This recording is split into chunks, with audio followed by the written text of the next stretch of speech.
What's up, Star Wars fans? Welcome to Fictional Economies. I'm your host, and today we're gonna blow your minds with something that most people never think about, but is absolutely everywhere in Star Wars money. Yeah, that's right. We're talking about credits, currencies, and the entire galactic economy that makes everything in that galaxy far, far away actually work. Trust me, this is way more fascinating than it sounds. So stick around, because we're about to dive deep into the financial backbone of the Star Wars universe. Alright, let's kick this off from the very beginning. So you know how in our world we've got different currencies. Dollars, euros, yen, and it's a complete nightmare trying to figure out exchange rates when you travel. Well, imagine that problem, but with literally thousands of planets. That's exactly what the galaxy faced until they came up with the Galactic Credit Standard. Now, here's where it gets really cool. This whole system started on a planet called Sojourn. Yeah, I know, sounds like a vacation resort, right? But this is where they laid the foundation for what would become the most successful currency system in galactic history. But wait, it gets better. The entire credit system was backed by the wealth of one planet, Muunilinst. Picture this place as basically the galactic version of Fort Knox, but way more advanced and with way more zeros in their bank accounts. We're talking about wealth that could fund entire star systems. And who was managing all this financial craziness? The InterGalactic Banking Clan. These guys were basically the Federal Reserve, World Bank, and every major financial institution rolled into one massive organization. They guaranteed the value of credits and made sure you could spend your money on Coruscant and have it accepted on some random Outer Rim world. Pretty amazing when you think about it. So during the good old days of the Galactic Republic, you know, before everything went to hell with the Empire, credits were officially called Republic Credits. But here's a fun fact that even hardcore fans might not know. They were also called Republic Dataries. Yeah, different regions had their own slang for the same currency. Kind of like how we say bucks instead of dollars. These Republic credits were legit everywhere that mattered. Core worlds? Absolutely. Mid-rim? You bet. Even some of the more civilized Outer Rim territories accepted them without question. Whether you were Luke's aunt and uncle buying supplies on Tatooine, or some fancy senator shopping on Naboo, Republic credits were your ticket to getting stuff done. And the best part? These weren't just numbers floating around in cyberspace. Credits had physical forms, credit chips, data cards, all sorts of portable ways to carry your money around. Think of them like super advanced debit cards that could store massive amounts of value in something smaller than your phone. Okay, so remember how I said the Intergalactic Banking Clan was managing everything? Well, during the Clone Wars, these guys made some absolutely wild decisions that would make modern financial scandals look like pocket change. Here's the crazy part, and I mean absolutely insane. The banking clan was literally funding both sides of the war. They're backing the Republic's currency while simultaneously creating new currencies for the separatists. Talk about playing both sides. It's like if your bank was secretly also working for your worst enemy. But wait, it gets even crazier. By 22 BBY, these financial wizards were creating 20 new currencies every single day. 20? Can you imagine the chaos? The intergalactic currency exchange system must have been working overtime just trying to keep track of what was worth what's the. And then we've got Rush Clovis. This guy was basically the galactic whistleblower who exposed that the banking clan was promising to lend credits they didn't actually have. Sound familiar to anyone who remembers 2008? Yeah, apparently financial bubbles and sketchy lending practices aren't just an Earth thing. So when Papa Palpatine took over and established his empire, one of the first things he did and this is actually genius from an evil dictator perspective, was rebrand the entire currency system. Republic credits became Imperial credits, and this wasn't just about changing the logo on your money. This was about control. People, think about it. If you control the money, you control everything. The Empire used their unified currency system as a way to extend their reach into every single inhabited system. Want to buy food? Imperial credits. Need fuel for your ship? Imperial credits. Want to participate in galactic civilization at all? You better have Imperial credits. But here's what's really interesting. The Empire's control wasn't absolute. Some places, especially out in the Outer Rim, were like, nah, we're good, and kept using their own currencies. Remember the wupiupi? That was basically the middle finger to Imperial financial control. And speaking of Imperial credits, let's talk numbers for a second. After the Battle of Hoth, the Empire put a 150,000 credit bounty on Han Solo and Princess Leia.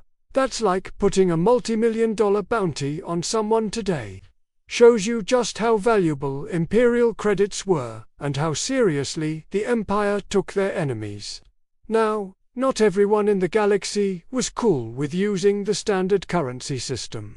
The Outer Rim was basically the Wild West of galactic finance, and they had their own way of doing things. The wupiupi was the main alternative currency out there. And it was popular specifically because it wasn't controlled by the core worlds. These frontier planets were like, we don't need your fancy galactic standard. We've got our own thing going on. Remember that scene in The Phantom Menace where Qui-Gon tries to pay Watto with Republic credits? And Watto's like, Republic credits will do fine, and then immediately goes, no, they won't. That perfectly shows how some merchants preferred their local currencies over the galactic standard. It wasn't just about money, it was about independence. And then you've got the criminal underworld, where official currency was sometimes the last thing people wanted to use. Smugglers, bounty hunters, crime lords, these folks often dealt in untraceable payments, precious metals, or just good old-fashioned barter systems. When you're operating outside the law, you probably don't want your transactions showing up in some banking clan database. After the Empire fell and the New Republic took over, guess what happened? Yep, another currency change. Imperial credits became New Republic credits, and once again, this wasn't just about slapping a new logo on your money. What's really fascinating about this period is that many planets started going back to less centralized monetary systems. The Empire's iron grip was gone, so worlds could finally reclaim some financial independence. It's like after a really controlling relationship ends, and you're finally free to make your own choices again. Some planets were so anti-imperial that they literally refused to accept Imperial credits on principle. Can you imagine? Sorry, we don't take those here. They remind us of the bad times. That's not just an economic decision, that's making a political statement with your wallet. And by the time we get to the sequel trilogy, the galaxy's got the Resistance, the First Order, and all sorts of independent systems, each probably with their own preferred way of handling money. The more fractured the galaxy gets politically, the more complex the currency situation becomes. Let's take a moment to appreciate just how incredibly powerful the InterGalactic Banking Clan was throughout all of galactic history. These guys were run by something called the Core Five from their main headquarters on the planet Scipio, and they were basically too big to fail. Think about this for a second. Governments rose and fell. Wars raged across the galaxy. Entire political systems collapsed and reformed, but the banking clan just kept on banking. They survived the Republic, adapted to the Empire, and probably kept operating under the New Republic too. That's the kind of institutional power that most people can't even comprehend. While everyone else was fighting wars and changing flags, the banking clan was quietly making sure the galactic economy didn't completely collapse. They were the ultimate too-big-to-fail institution. Alright, let's get into the practical stuff. How did people actually use credits in their day-to-day lives? Because credits weren't just some abstract concept, they were real, physical things you could hold and trade. Credits were stored on these things called credit chips. Basically like super advanced debit cards that could hold massive amounts of value. You could transfer them between people, load them up with credits, and carry them around without anyone knowing how much money you had on you. Pretty convenient for a galaxy where everyone's constantly traveling between planets. We see credits being used for everything in the movies. Buying passage on smuggling ships, getting repairs done, purchasing food and supplies.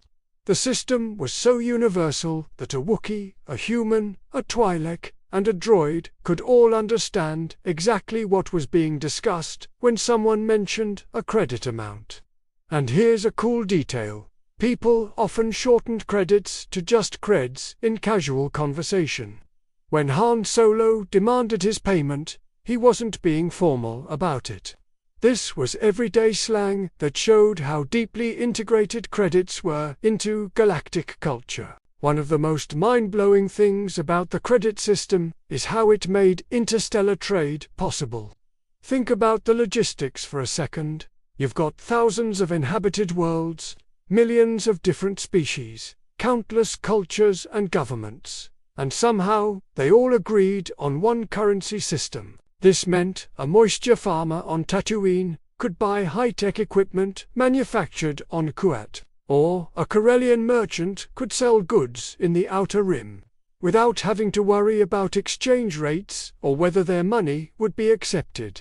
That's the kind of economic integration that keeps civilization running. For starship captains and merchants, the credit system was absolutely essential.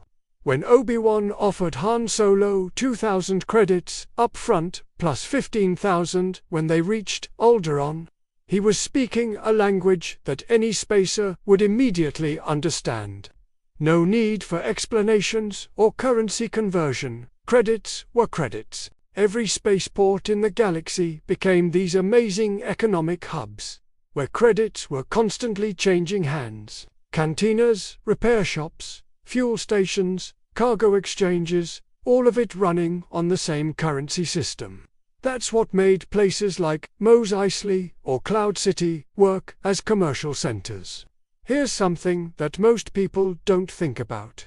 Throughout galactic history, whoever controlled the currency controlled the galaxy. It's that simple. Money equals power, and power equals control over entire star systems. The Empire's switch to Imperial Credits wasn't just administrative, it was a power move. By controlling the currency, they could reward loyal systems with favorable exchange rates, punish rebellious worlds with economic sanctions, and basically use money as a weapon without firing a single shot. Economic warfare became huge during galactic conflicts. Why destroy a planet when you can just cut off their access to galactic trade? Trade blockades, currency restrictions, financial sanctions, these could completely cripple a star system's economy and force them to surrender. Even rebel organizations had to think about money constantly. The rebellion needed credits to buy ships, weapons, supplies, and information. Their ability to fight the Empire was directly tied to their ability to fund their operations. No money, no rebellion. Of course, where there's legitimate money, there's also criminal money. The galaxy's underworld developed incredibly sophisticated financial networks that operated completely parallel to the official banking system. The Hutt cartel basically ran their own shadow banking system.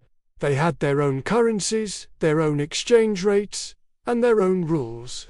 If you were dealing in illegal goods, services, or information, you probably weren't using the InterGalactic Banking Clan for your transactions.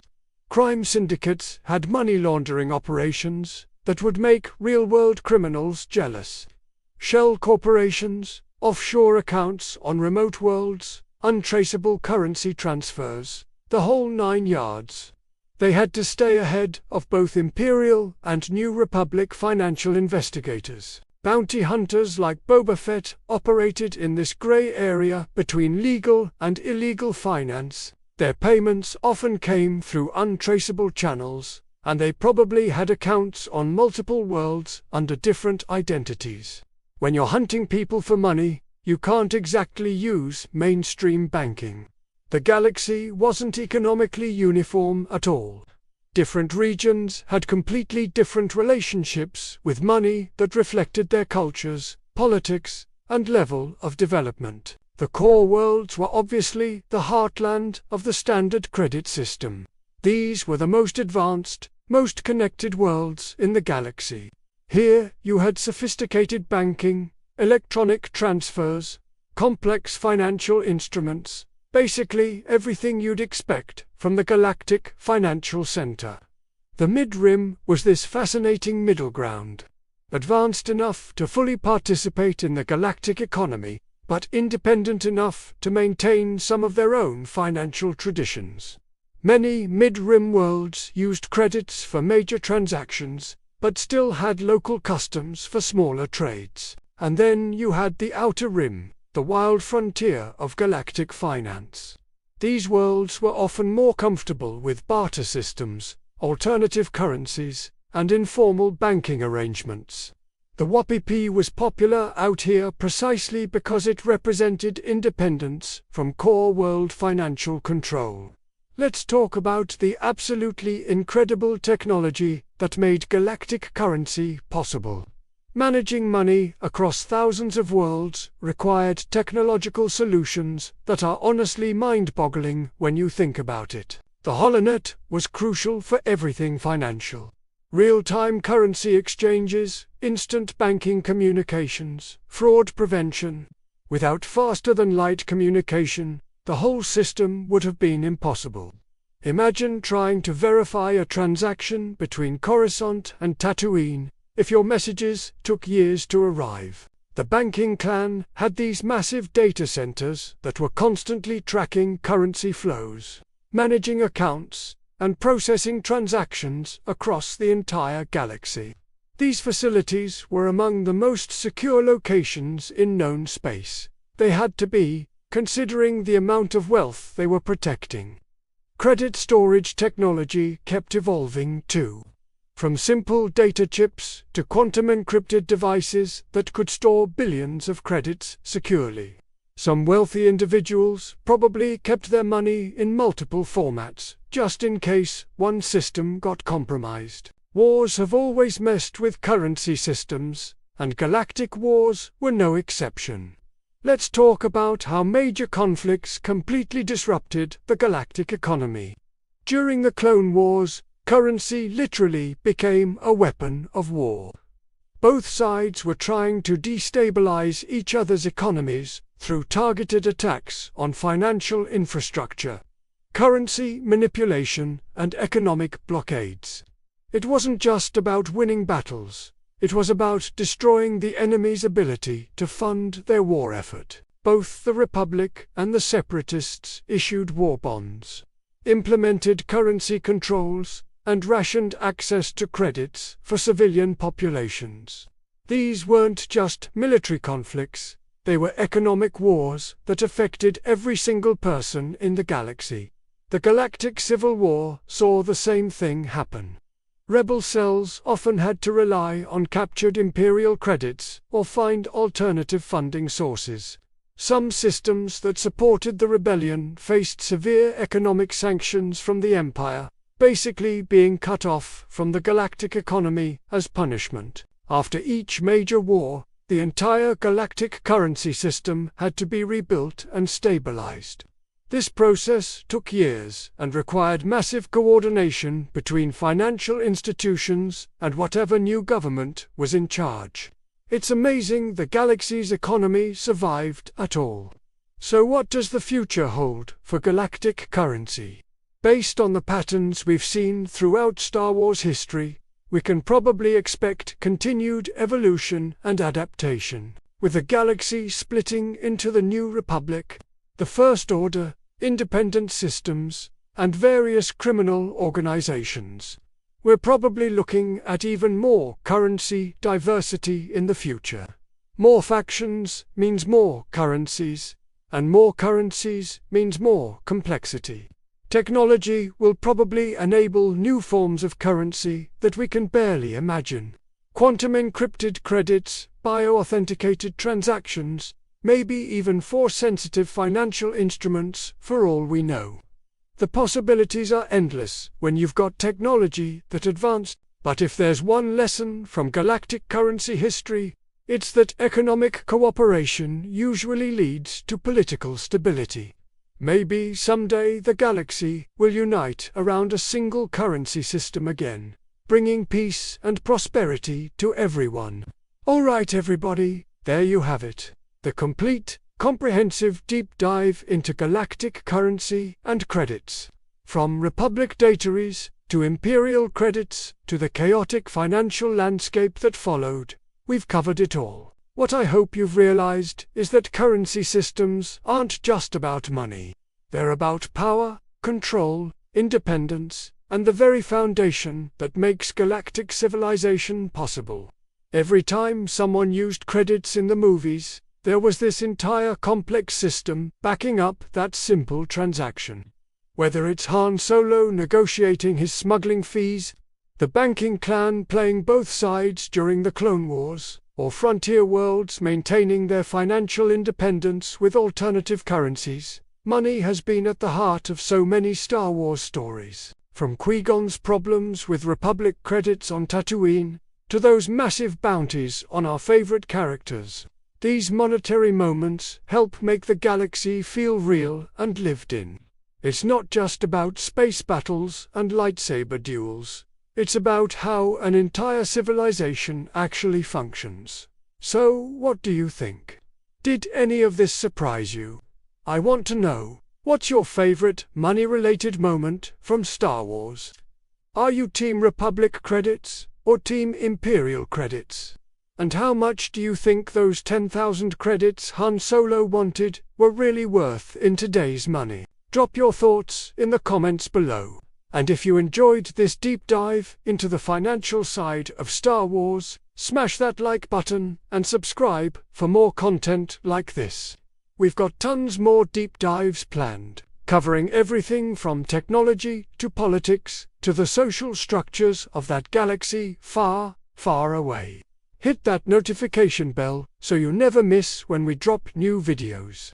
And remember, whether you're dealing in Republic credits, Imperial credits, or good old-fashioned wupiupi, the galaxy's economy affects everyone. Thanks for watching, and I'll catch you in the next one. May the credits be with you.